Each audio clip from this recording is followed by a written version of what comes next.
Deputy chairman है वो करेगा। अगर ये भी एब्सेंट हो गया, मतलब अनुपस्थित हो गया, तब फिर कौन करेगा? तब फिर इसके बाद राज्यसभा का उपसभापति। याद रखो, इसमें जो चुन के आया है वही आएगा। मतलब है इसमें जो है वही आ सकता है जो निर्वाचित होकर आया हो। उपराष्ट्रपति निर्वाचित होकर नहीं आया है, वो जो है क्या है, पदेन अध्यक्ष होता है, सभापति होता है। तो पदेन है ना, सदस्यों के द्वारा नहीं चुना गया है, इसलिए उसको अधिकार नहीं मिलता है। तो जो सदस्यों के द्वारा चुना हुआ है उसी को जो है अधिकार दिया जाता है इसमें, ठीक है। तो चुना हुआ कौन है? राज्यसभा का उपसभापति। अगर ये भी एब्सेंट हो जाए तो, अगर ये भी एब्सेंट हो जाए, ये भी नहीं है, ऐसा ना बोलते ना कि राष्ट्रपति नहीं रहा, डेथ कर गया, तो उनकी जगह कौन आएगा? तो उपराष्ट्रपति राष्ट्रपति के रूप में आएंगे। अगर उपराष्ट्रपति भी डेथ कर गए तो फिर उनकी जगह कौन आएगा?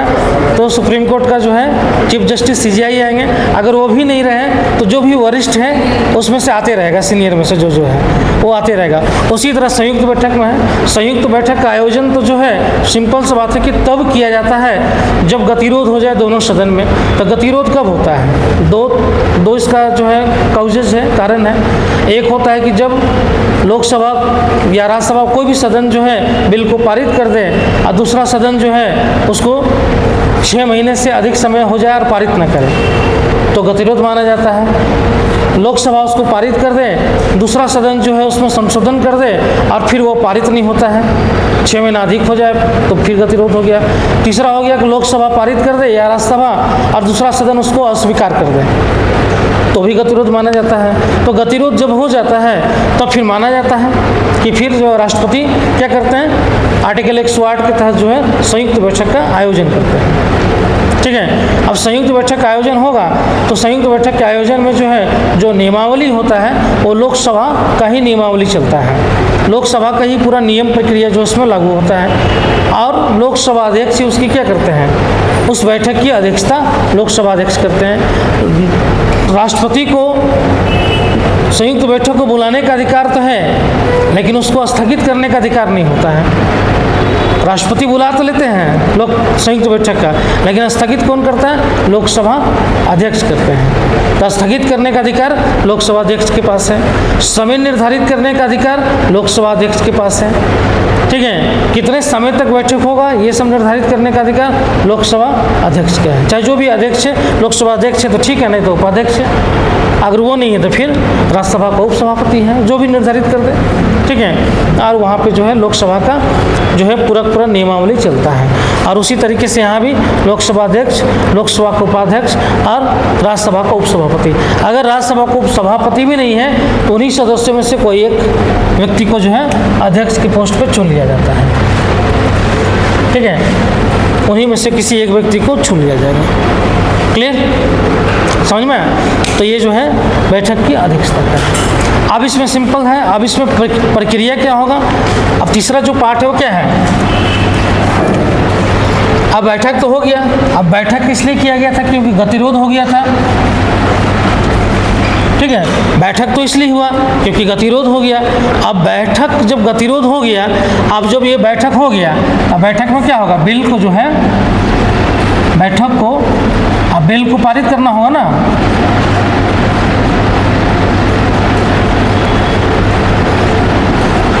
अब बिल को पारित करना होगा, तो बिल पारित जो है पहले क्या था, अलग अलग हो रहा था, लेकिन अब क्या होगा, कंबाइंड जो है इसमें जो है बहुमत चाहिए। जो भी बैठक में जो है अब 2 तरीके से हो जाएगा, कुल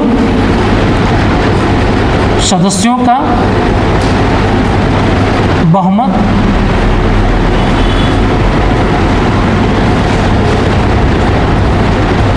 कुल सदस्यों का बहुमत या उपस्थित या मतदान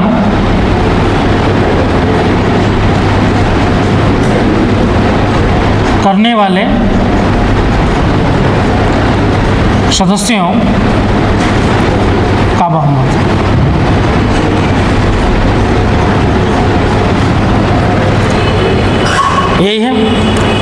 या तो कुल सदस्यों का बहुमत हो जाए, अब उसमें हो सकता है कि टोटल सदस्य आ जाए, मान लीजिए कि जो है लोकसभा का 543 सदस्य आ जाए, है ना, 543 आ जाए, राज्यसभा का जो है 245 आ जाए। ऐसे तो लोकसभा का 545 है, लेकिन निर्वाचन जो है 243 पे ही हो रहा है। तो मान लो 545 हो गया, तो कितना सदस्य हो गया?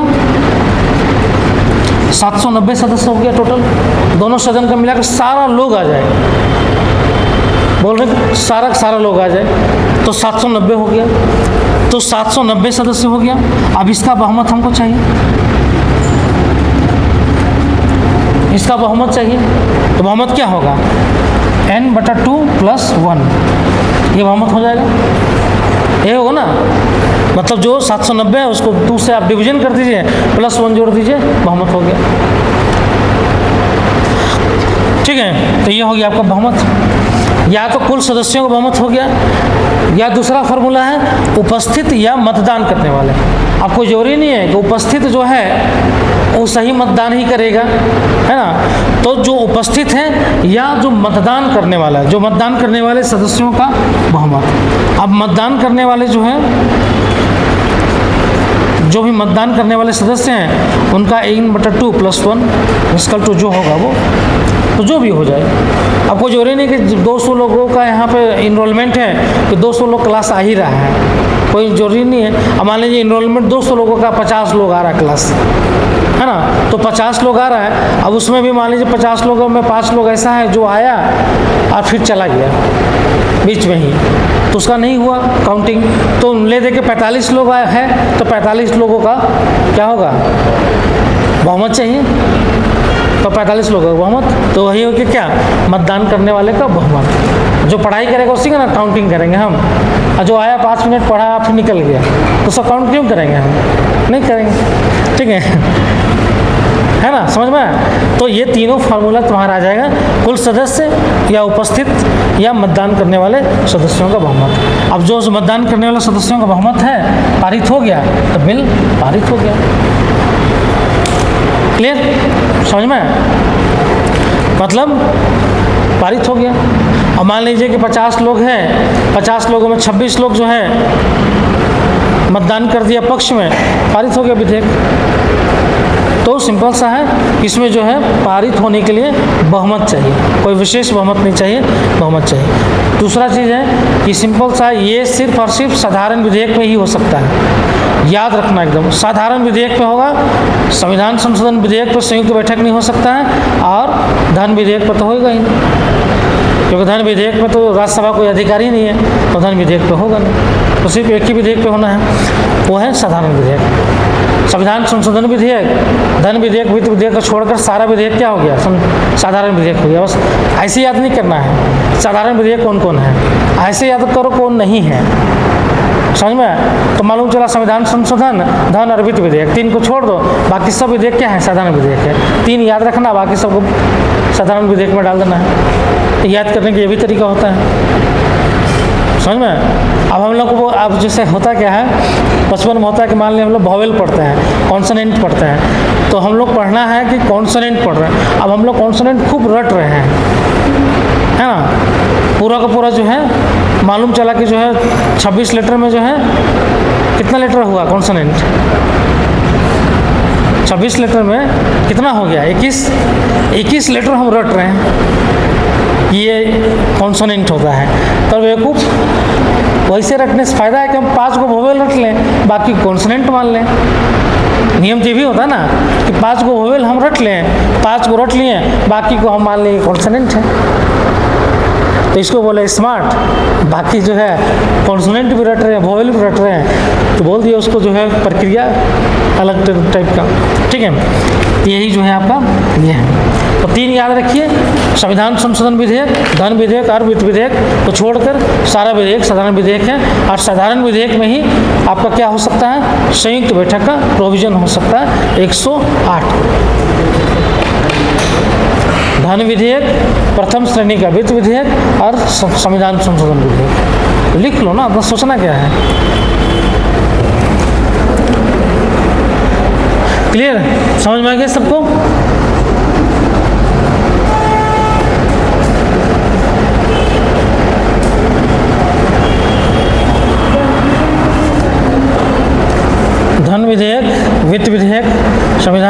संशोधन विधेयक,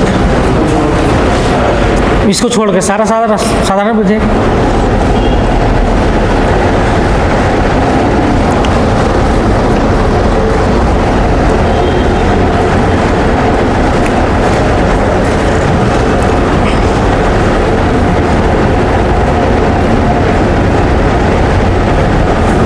ठीक है, अभी तक जो है संयुक्त बैठक 3 बार बुलाया जा चुका है, अभी तक पूरे इतिहास में 3 बार।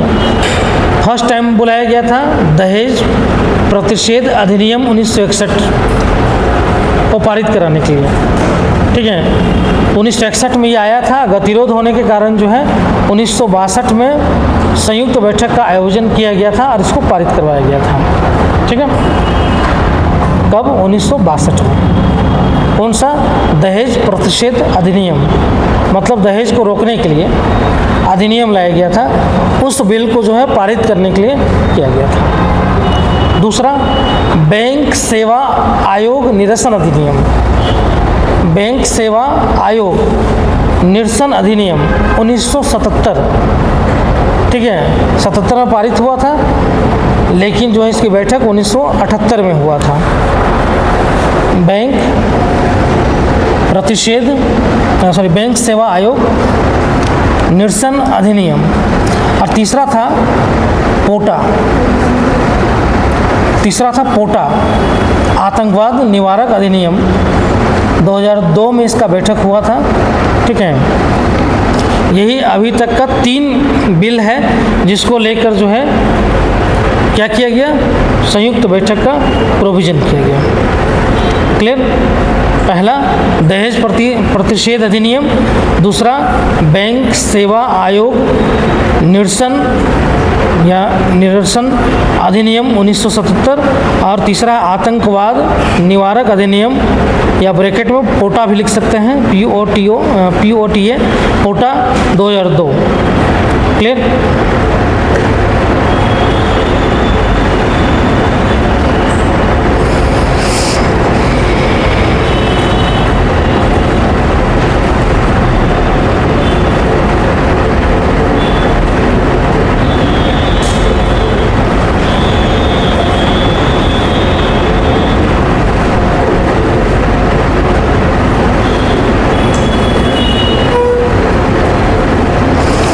क्लियर हो गया सबको?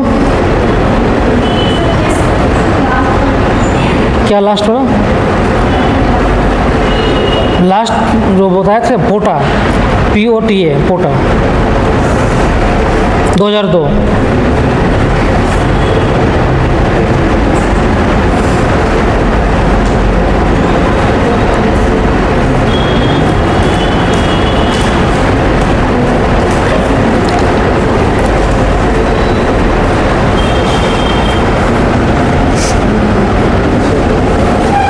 ठीक है, कोई डाउट है तो पूछ लो।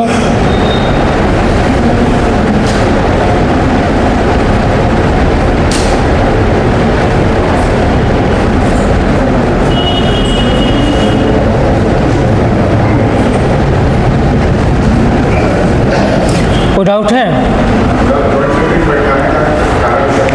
किसको? संयुक्त बैठक का बहुत सिंपल सा चीज़ समझो कि मान लो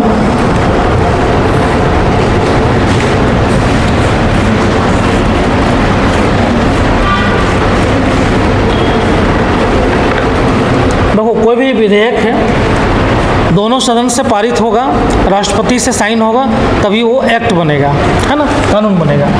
अब मान लीजिए लोकसभा है,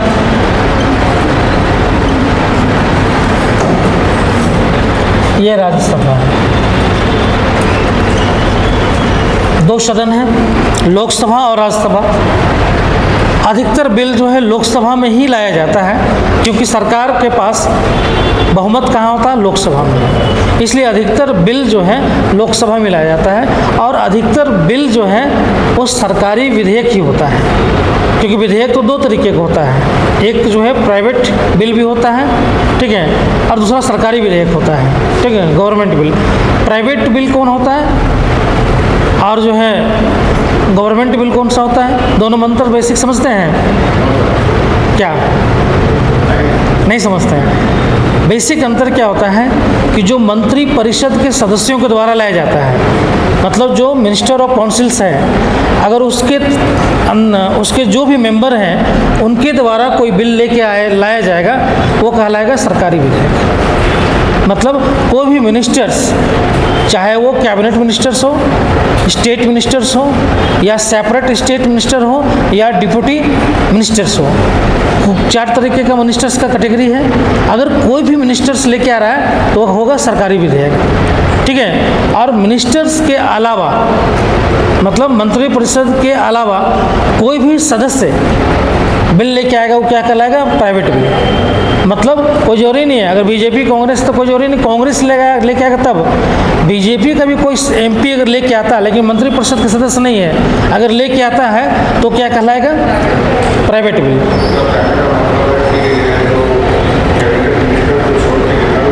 कैबिनेट मिनिस्टर नहीं, मंत्री परिषद। हाँ,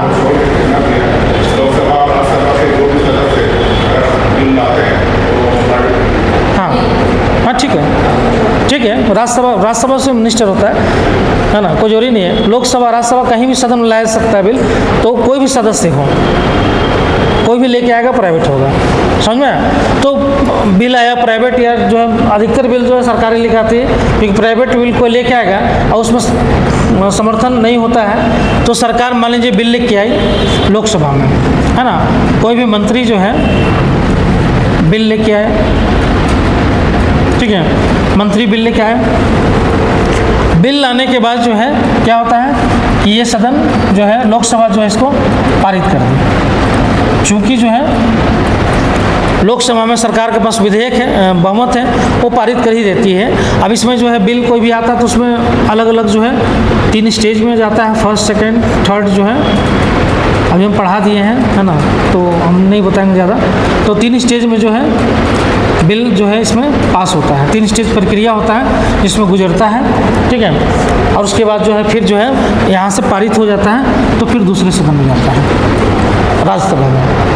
अब दूसरे सदन में देखो, यहाँ पे प्रॉब्लम नहीं होता, लोकसभा में हमेशा प्रॉब्लम राज्यसभा में होता है, क्योंकि राज्यसभा में बहुमत को जरूरी नहीं कि सरकार के यहाँ पे तो वहाँ भी हो, ठीक है। तो यहाँ पे गया।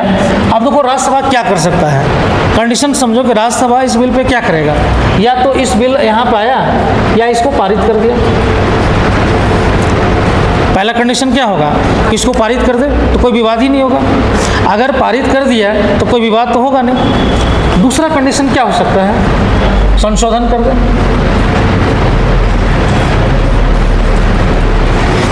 दूसरा कंडीशन हो सकता है कि संशोधन कर दे उसमें कुछ, है ना, मान लीजिए कि जैसे जिस रूप में भेजा राज्यसभा को लगा कि नहीं इसमें कुछ कमी है, कुछ और जोड़ दे, ठीक है। अगर संशोधन कर दी तो मालूम चला कि जो बिल जिस प्रारूप में भेजा था यहाँ पे बदल गया, तो फिर हमेशा याद रखना, तो बिल जब एक प्रारूप में नहीं है तो पारित नहीं होगा, अलग अलग प्रारूप में नहीं होना चाहिए। तो ये अलग प्रारूप हो गया, ये अलग प्रारूप हो गया, तो ये संशोधन किया इस प्रारूप में लाने के लिए, फिर से यहाँ पे चला जाएगा ये बिल लोकसभा में। अगर लोकसभा इसको पारित कर दिया तो पारित हो गया दोनों जगह से। अगर लोकसभा पारित नहीं किया, ठीक है, संशोधन को नहीं माना, हाँ,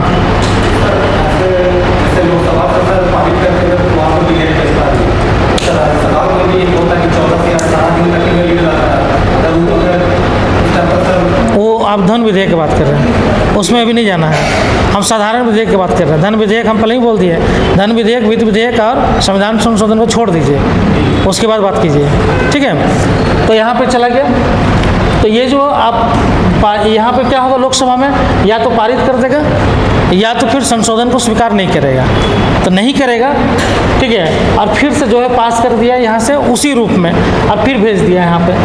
अब ये स्वीकार नहीं करेगा तो गतिरोध हो जाएगा।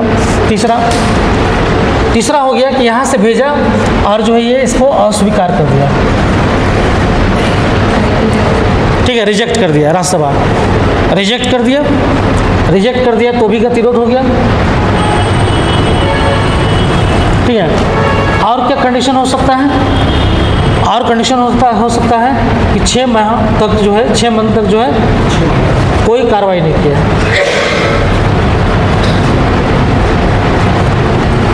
ठीक है, बिल आया लोकसभा से राज्यसभा के पास, और राज्यसभा जो है 6 महीने तक कोई कार्रवाई नहीं किया, तो माना जाता है कि 6 महीना तक ही मैक्सिमम समय होता है जो राज्यसभा बिल को रोक सकता है।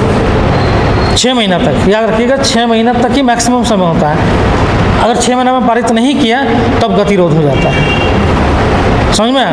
तो ये गतिरोध कब हो जाएगा? जब अस्वीकार कर देगा, 6 महीना तक जो है बिल को रोक दिया गया या फिर संशोधन कर दिया गया जो लोकसभा नहीं मानी, और 6 महीना गुजर गया तो भी गतिरोध हो गया। तो जब ये गतिरोध होगा तभी संयुक्त बैठक का आयोजन होगा। गतिरोध नहीं होगा तो संयुक्त बैठक नहीं होगा। विवाद होगा तभी ना सरपंच आएगा, विवाद होगा तब ना सरपंच आएगा, जो है बैठक करेगा और जो है उसमें सॉल्यूशन करेगा। जब विवाद ही नहीं तो सरपंच बुला के क्या कीजिएगा? हाँ, 6 महीना का समय होता है, 6 महीना तक माना जाता है कि समय होता है पास करने का।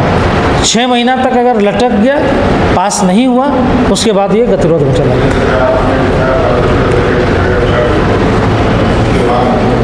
कौन ये छोड़ दीजिए, भूल जाइए, इसको नहीं याद करना है, कंफ्यूज मत होइए, बस खाली ये समझिए आप, ये प्रक्रिया होता है किसी।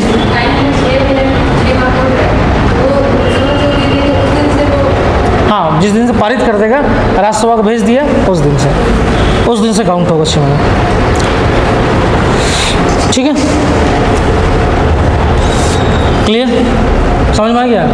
चलो ब्रेक ले लो, 15 मिनट का समय हो गया ब्रेक का, ब्रेक ले लो, और उसके बाद जो है धन विधेयक पे आएंगे, अब वित्त विधेयक पे। अब साधारण विधेयक हो गया, अब वित्तीय विधेयक आएगा अब तक। ठीक है, 12:30 बजे तक आप लोग आ जाइएगा।